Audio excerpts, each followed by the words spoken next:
constitution. Nous nous sommes réunis pendant des semaines et des semaines. On nous demandait d'attendre. Et puis un beau jour, on nous dit réunion en plénière. En plénière, quand on se réunit, qu'est-ce qui s'était passé 2 ou 3 jours avant? Eh bien, dans un grand cinéma de la ville qui s'appelait le Majestic, qui s'appelle maintenant l'Atlas, on avait réuni tous les cadres du parti, on avait fait un projet de constitution, on l'a voté à main levée dans ce cinéma, et puis ensuite on est venu nous le proposer à l'Assemblée.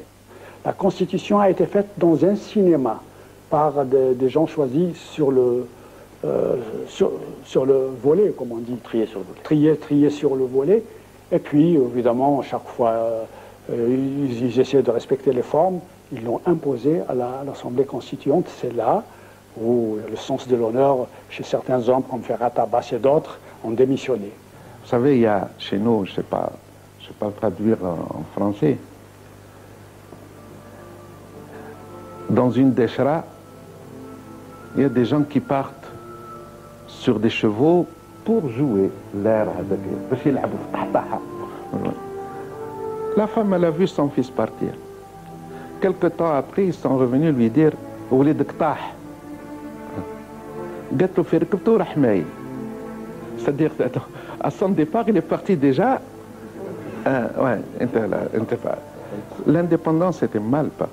C'était la révolution a changé d'orientation. Et puis après 40 ans, on vit encore de la crise de 62. Et voilà, enfin.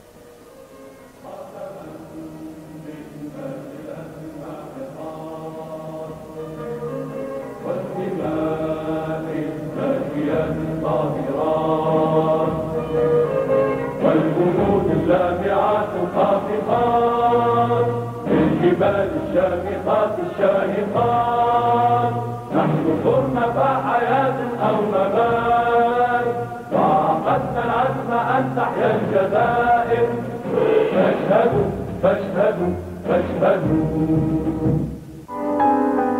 Tout de suite, les images oubliées de...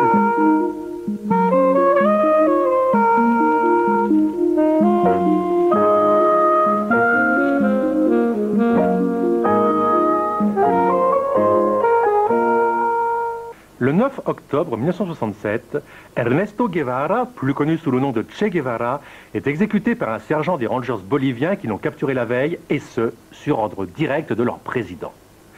Le révolutionnaire accède ainsi au rang de mythe et devient un symbole pour plusieurs générations avides de monde meilleur. Mais sait-on vraiment quel homme se cachait derrière l'icône ?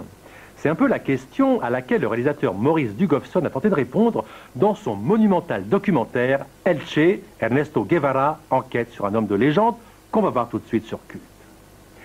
Armé de la biographie de référence du journaliste Pierre Calfon, Dugofson est parti à Cuba et en Amérique latine en compagnie de son co-réalisateur Aníbal Di Salvo, se livrant à un travail de fourmi pour essayer d'éclaircir toutes les zones d'ombre qui subsistent encore sur un homme bien plus complexe qu'il n'y paraît. Et leur film nous livre une véritable somme d'informations, illustrées par des images d'archives souvent inédites.